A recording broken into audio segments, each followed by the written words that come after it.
Hello, welcome to Here for the Girls video blog.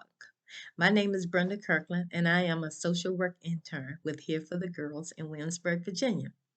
With this being Black History Month, I want to talk about and recognize people that look like me and celebrate their accomplishments and achievements.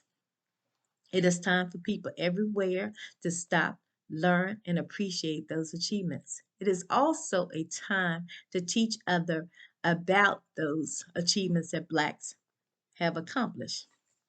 When I read and learn about these achievements and accomplishments that other Blacks have achieved, obtained, it fills me with so much power and resilience and dedication to go forth and achieve everything that I so deserve and work for. We should all take time and learn about Black contribution to the history and use this history to push forth as a nation.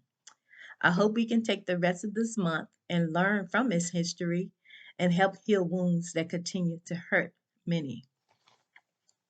Here for the Girls is an organization that strives to improve lives of young women affected by breast cancer.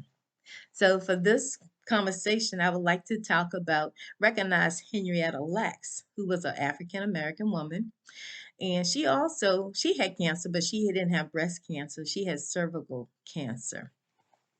So Henrietta, and I want to recognize her contribution to medical science. By all accounts, Henrietta Lacks, she led a normal life. She was born to as Loretta Pleasant, and I believe it was 1920 in Roanoke, Virginia. But her parents and her family members do not know how her name got changed to Henrietta from Loretta. But anyway, her mother died when she was a young child, and so she moved to Clover, Virginia, which is on 360 east of Richmond, well, west of Richmond rather, but is not far from Richmond. So she moved with her grandfather once her mother died. Then she was married to, after that, she married David Lacks, and they lived in Clover for a little while. And she grew up on a tobacco crop down there and all. And then they moved to Maryland from there. And so her husband, he worked while she was a homemaker of their 5 children. So they had 5 children.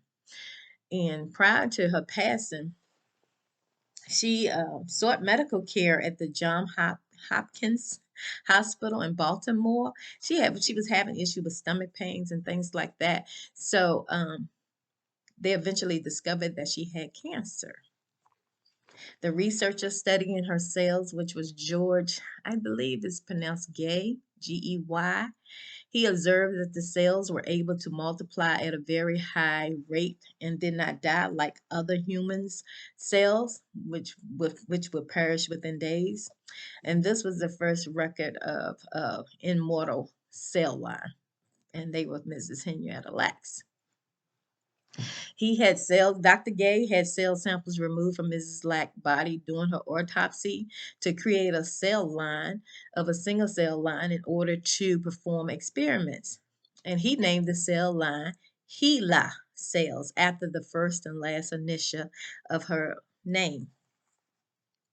So the HeLa cell provide extremely valuable. They were proven extremely valuable to the field of medical research, and the Tuskegee University created a facility where the cells were created. The cells will be continually be used for research into cancer, AIDS, and the effects of radiation and other toxic substances, and mapping and other countless scientific pursuits. So, but the most famous thing that Mrs. Lack's cells were used for was in the polio vaccination, and that was created by Jonas Salk in the 50s. In 1970, a large quantity of the HeLa cell became contaminated and led to a shortage.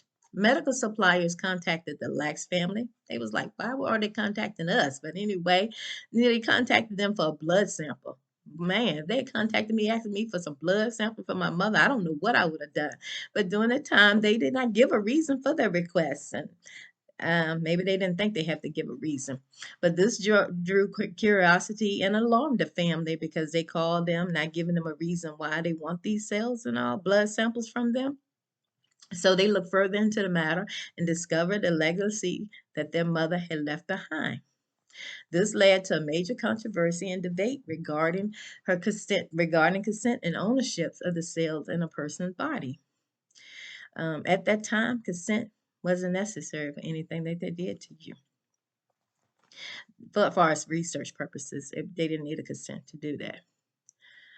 Um, then another topic came up was, the legal issues of the royalties and things that should have went to the family. So that topic came up, but the family wasn't interested in the royalties at the time. They were more concerned with the privacy, that they the they had published their mother, and loved one thousand an article. They had published 1,000 an article regarding the cell lines without seeking consent from the family. And many other articles and study include information about Mrs. Lax and the family. So in 2013, the research DNA sequenced a strand of HeLa cells in the Lax family, and the National Institute of Health reached an agreement and gave the family some control over her DNA sequence. It was not until 1996, wow, that's a long time, 45 years after her death, Mrs. Lax was recognized for her contribution to medical science, which that's when Morehouse gave her School of Medicine, um, held its first annual HeLa Women Health Conference. Then later on in that year, in October, the mayor of Atlanta dedicated that day as the Henrietta Lacks Day. In 1979, in 1997, Congressman Elrich presented Ms. Lax a um, resolution recognizing her contribution to medical science and research. In 2010, John Hopkins Institute for Clinical established the annual Henrietta Lacks Memorial Lecture Series. In 2011, Morgan State University in Baltimore granted Mrs. Lacks a honorary doctorate in public services. And then in 2014, Lacks was inducted into Maryland Women Hall of Fame. Wow, what a great accomplishment. And I wish he was here to see that accomplishment. But the story of Henrietta Lacks is also illustrate the racial inequalities that are embedded in the U.S. research and healthcare facilities, system today and past days. So she was an African American woman, black woman. She was the hospital that collected her cell. They were only one of the few that provided services to medical care to black people during that time. And none of the other companies that used her cell profited from her sales past, that profited from her sale passed any money to her family at that time. And for decades after her death, doctors and scientists repeatedly failed to ask her family for consent as they revealed Lack's name, her name publicly, and gave her medical records to the media and even published her sales online. The facts that Lack's sales were taken without her consent, and it was taken during a different era, will never justify what happened. So the money doesn't matter to them because it doesn't justify what had happened during that time. The past cannot be undone, but we must acknowledge the wrongdoing of others during that time and moving forth. So those wrongs that persist today, of those that persist today, justice must be done, and the time is to start now. So with that being said, this moves us into celebrating diversity because Mrs. Lack Sales has caused a lot of women and men to be able to, so that they can research medical care and how they can better, you know, find cure for cancers and other things. So that's a great something to celebrate. And the reason why we celebrate diversity is because Well, first, I want to recognize that I got my knowledge from www. My research knowledge on Mrs. Henrietta Lacks from www. Um, hopkinsmedical.org/Henrietta Lacks, the legacy of Henrietta Lacks. And so now I want to move on and talk about celebrating diversity. In this increasingly interconnectedness of world, and learning openness and appreciating differences is important to many aspects of life today. And because of this, we can start to celebrate diversity.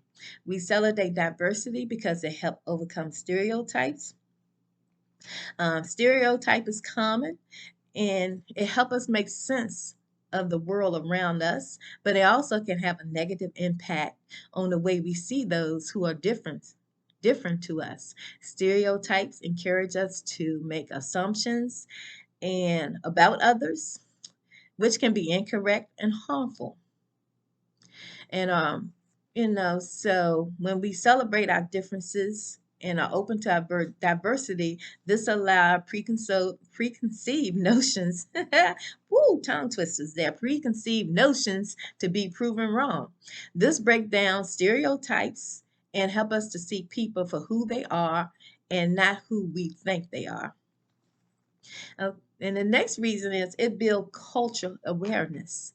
So we tend to surround ourselves with people like us and find comfort in familiar people that look like us. So, and surrounding ourselves with a broad range of people and celebrating the diversity help us to learn about other culture and people. This increase awareness and appreciation of other cultures and their history. It also discourages racism. Racism is often born out of fear and ignorance, really, and maybe it's hereditary because it's passed down to you. It could be a subtle joke or a simple, leaving someone out. Either way, it is not acceptable. And I don't know about to you, but definitely not acceptable to me. With increased awareness and appreciation of different cultures and races come increased respect for other people and our differences. When we remove the prejudices and stereotypes through education and celebration, we discourage the ignorance that support racism. So lastly, celebrating diversity encourages unity. That's something we need today is unity. We are all in this together, and we often heard that phrase that we're all in this together because it's so accurate. It recaps the social, condition that we're in today. We're all in it together, but some people may feel left out and like they're not in it. We're not all in it together. But we are all unique people, but we live together on this earth as a group, and we face some of the same challenges. Rather than setting our differences as something that should keep us apart, let us embrace them, celebrate them, and let them unite us. The world, our state, our town, our community, you and I work better when we work together. Thank you for taking this time to listen to me as we celebrate Black history and celebrate diversity.